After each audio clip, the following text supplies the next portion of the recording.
재해에 따른 응급조치.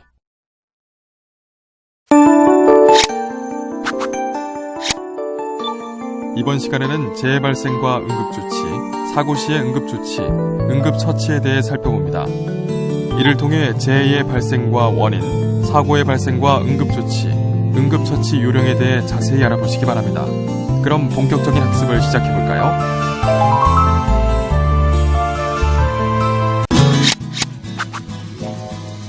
재해 발생과 응급조치.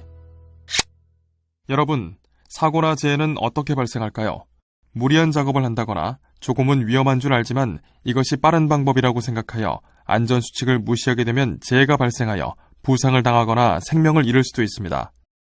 재해를 방지한다는 것, 즉 안전작업은 생산 능률 면에서 보아도 매우 중요한 것입니다. 작업을 순서에 맞추어 막힘없이 진행하려면 위험이 없는 설비에서 안전한 작업을 해야 하기 때문입니다. 여기에서 안전한 작업이란 무리를 하지 않고 위험한 행동을 하지 않으면서 작업을 하는 것을 말합니다. 그러므로 어떤 작은 것이라도 재해의 원인이 될 만한 것은 모두 제거하고 올바른 방법으로 일하는 직장을 만들어내려는 마음가짐을 모두가 가져야 하겠습니다. 흔히 재해를 당한 원인을 조사해보면 작업장의 불안전한 상태와 근로자의 불안전한 행동이 합쳐져 발생하고 있는 경우가 대부분입니다. 사고의 직접 원인으로는 불안전한 상태, 불안전한 행동 중 어느 한쪽에 의해 일어나거나 또는 두 가지 모두에 의해 일어난다고 볼 수 있습니다. 그렇다면 불안전한 상태, 불안전한 행동이란 무엇을 말하는 것일까요? 우선 불안전한 상태라 함은 예를 들면 복장이 나쁘다, 통로에 재료가 놓여 있다, 작업장이 난잡하다고 하는 등 모든 위험 상태를 말합니다. 우리는 사고를 미연에 방지하기 위하여 이러한 상태를 만들지 않도록 하며 불안전한 상태일 때는 즉시 안전한 상태로 고쳐나가는 마음가짐이 필요합니다. 그리고 불안전한 행동이라 함은 결정된 규칙을 무시한 행동, 상식적으로 생각하여도 마땅히 하여서는 안 될 행동을 말합니다. 즉 가깝다고 통로가 아닌 곳을 통과하거나 급하다고 하여 뛰거나 하는 것과 같은 행동입니다. 이처럼 안전수칙은 언제 어디서라도 반드시 지켜야 하는 것입니다. 반면에 사고의 간접 원인으로 불안전한 행동을 들 수 있습니다. 사고를 유발하는 원인이 되는 불안전한 행동은 안전에 대해 모른다 또는 안전한 동작을 할 수 없다, 알면서도 안전한 동작을 하지 않는다 등이 있을 수 있는데요. 결국 사고의 원인은 표면에 나타난 것뿐만 아니라 그 속에 여러 가지 잠재하고 있는 요인도 있다는 것을 잊어서는 안 됩니다. 그러므로 사고가 발생하면 왜 사고가 일어났는가에 대해 살펴볼 때 직접 원인뿐 아니라 직접 원인을 유발한 그 뒤의 원인, 다시 말해 간접 원인에 대해서도 살펴보아야 합니다. 만약 사고가 일어났을 경우 그 처치가 나쁘면 더욱더 상황을 악화시키는 결과를 초래합니다. 그러므로 사고가 일어나면 어떻게 할 것인가에 대해 평소에 생각하고 준비하여 두지 않으면 안 됩니다. 만일 사고가 일어났을 경우에는 다음 사항을 잘 지켜야 합니다. 각 항목을 클릭해보세요.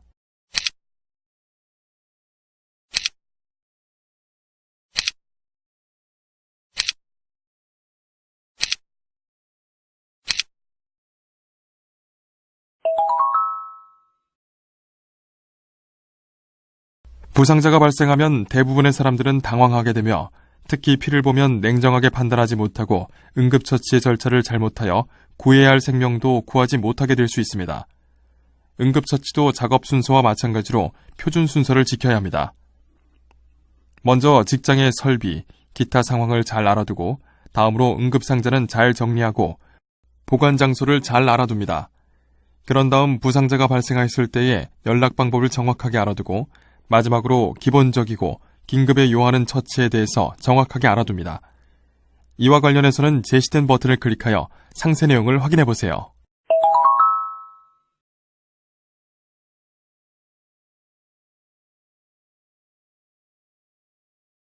모든 환자를 똑같은 방법으로 응급조치를 할 수는 없습니다.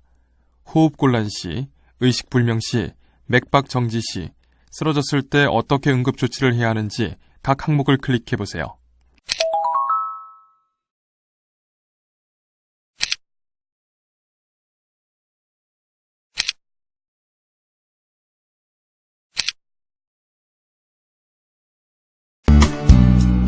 돌발 퀴즈. 문제를 읽고 정답을 선택한 다음 정답 확인 버튼을 클릭해보세요. 맞았습니다. 정답은 O입니다. 사고 시 응급조치. 재해의 원인을 제거하면 사고는 발생되지 않을 것이지만 그것이 제대로 발견되지 못하여 재해가 발생된 경우에는 그 즉시 피해자 구출 등의 조치를 취해야 합니다. 아울러 그것이 일단락되는 것을 기다려 그 원인에 대한 철저한 조사를 하여야 합니다. 각 항목을 클릭해서 내용을 살펴보세요.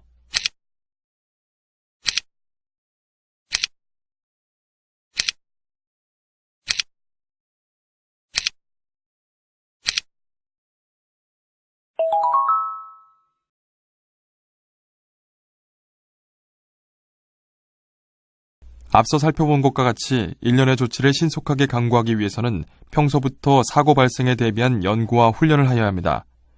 더욱이 사고 발생에 대비하여 다음의 준비를 하는 것도 필요합니다. 우선 의사와의 연락 방법을 마련해두고 재해는 야간에 발생하는 경우도 있으므로 이 연락 방법을 숙지하여야 합니다. 그리고 구급약품을 상비합니다. 붕대, 지혈대 등은 언제든지 사용할 수 있도록 해두는 것이 필요하고 들 것은 항상 사용할 수 있는 상태로 해두며 또한 들 것의 위치는 누구라도 알 수 있도록 표시해 두어야 합니다. 그리고 비상구는 언제든지 사용할 수 있도록 해야 하며 소화시설도 유사시에 쓸 수 있도록 항상 정비해 두어야 합니다. 마지막으로 인공호흡 요령을 숙지해 두는 것이 필요합니다. 지금부터는 사고 및 재해조사에 대해서 살펴보도록 하겠습니다. 재해조사의 목적은 동종재해 및 유사재해 방지를 위해 필요한 정보를 파악하는 것인데요. 재해조사 및 대책 실시까지의 순서를 살펴보면 재해 요소에 관계되는 정보 입수, 재해 요인을 분석 검토하고 재해 요인 결정, 재해 방지 대책 결정, 실시 계획 수립, 실시 결과 평가의 순으로 이루어집니다. 일반적으로 재해 요인을 결정 완료하고 조사 결과에 근거한 재해 통계를 작성하게 됩니다. 따라서 재해조사는 회사 또는 직장이 총력을 기울여 정해진 산업재해 조사표의 내용에 관해서 적정하게 실시하여야 합니다. 또한 조사자는 재해의 근본이 된 사고의 근본 원인을 파악할 수 있도록 생산 공정에 밝은 사람을 선정할 필요가 있습니다. 그럼 다음 버튼을 클릭하여 사고 재해 발생 시의 조치에 대해 살펴보세요.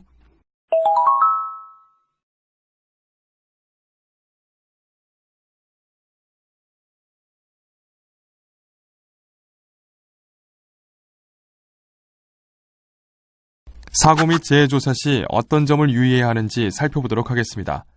각 항목을 클릭해보세요.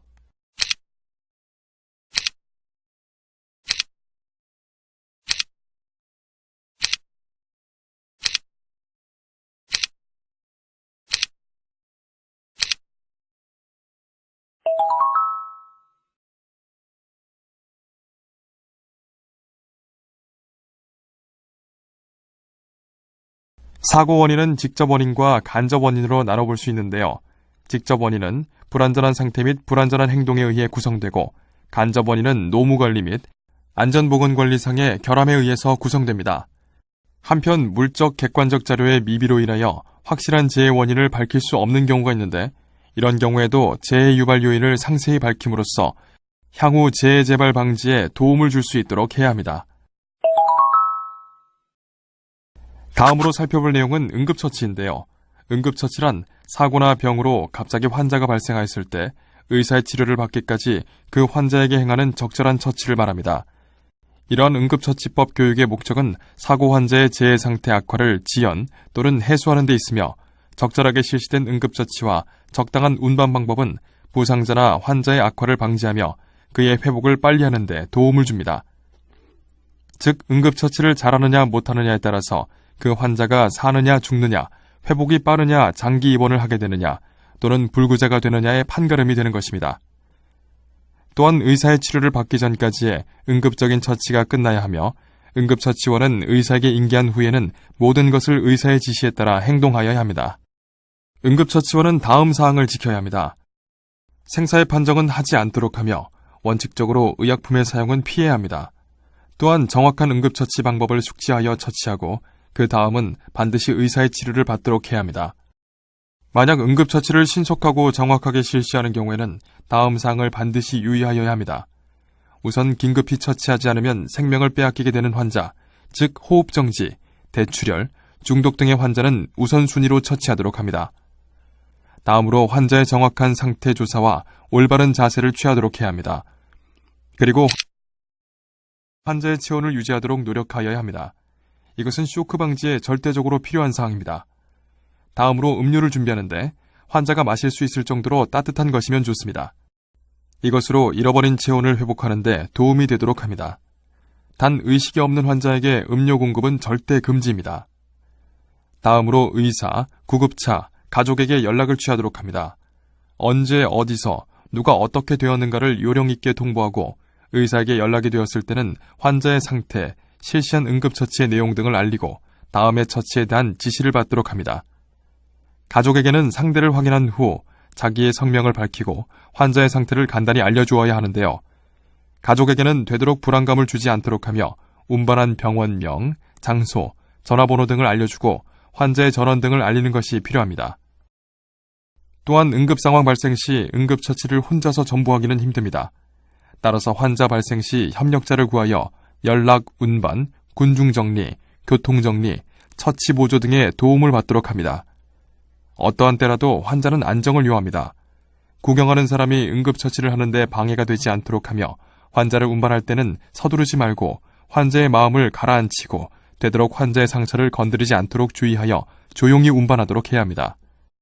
또한 의사의 진단과 사건 해결에 참고가 되는 배설물, 토한 것, 남은 음식물이나 약품, 환자의 소지품 등을 보존하는 것이 좋으며 성명, 연령, 주소, 부상 부위, 응급처치 상황 등의 기록표를 환자에게 달아주고 한 번에 많은 환자가 발생하여 의료기관에 운반할 경우에는 꼭 처치 기록표를 달아주어야 합니다.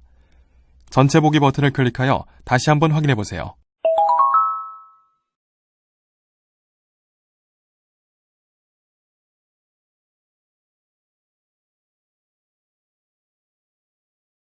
의사 또는 간호사가 아닌 자가 응급처치를 실시할 때는 환자의 동의를 얻어야 합니다. 그러나 미성년자나 부상자가 정신적 감정으로 혼란스러울 때는 법적 후견인으로부터 동의를 받아야 하는데 만일 부모나 보호자가 없거나 부상자가 의식이 없고 심하게 다쳤거나 말을 할 수 없을 정도로 아플 때는 동의가 포함된 것으로 볼 수 있습니다. 그리고 응급처치나 심폐소생술은 별도로 전문적인 교육을 받아야 합니다. 우리나라에서는 대한적십자에서 교육과정을 개설하여 운영하고 있으며 사업장에서도 전문 교육 이수자를 많이 확보하도록 하는 것이 중요합니다.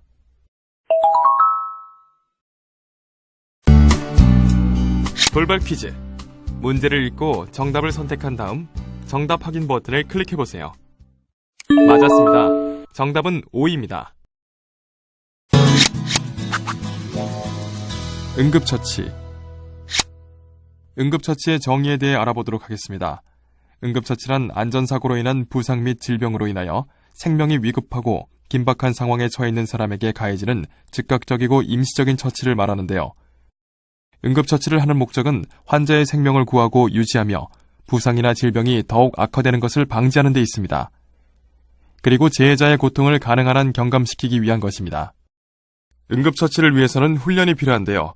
응급 환자가 발생하면 처치자로서 하여야 할 일과 해서는 안 될 일, 부상의 정도를 정확히 판단하는 일, 부상을 더 악화시키지 않기 위한 주의 및 적절한 수송 방법을 강구하는 일 등 상황에 따라 주위에서 쉽게 구할 수 있는 물건을 최대한 활용하여 즉각적이고 임시적인 처치를 하기 위함입니다.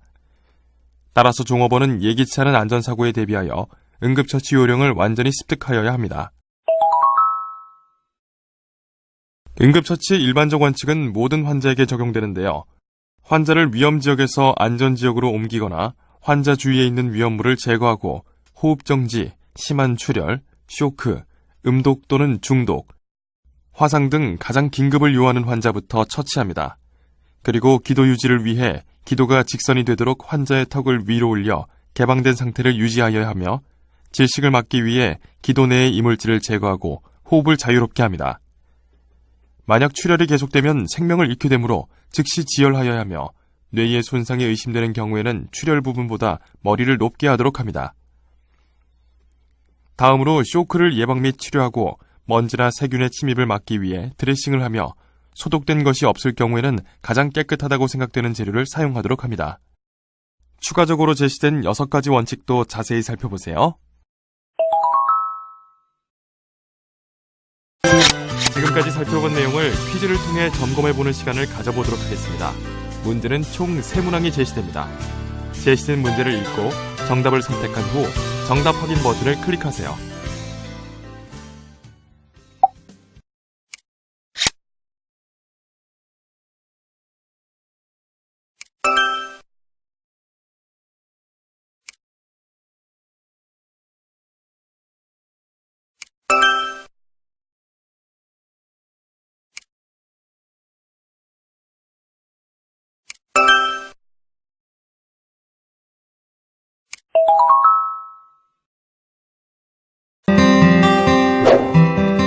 살펴본 내용 중 중요한 내용을 다시 한번 정리해보세요.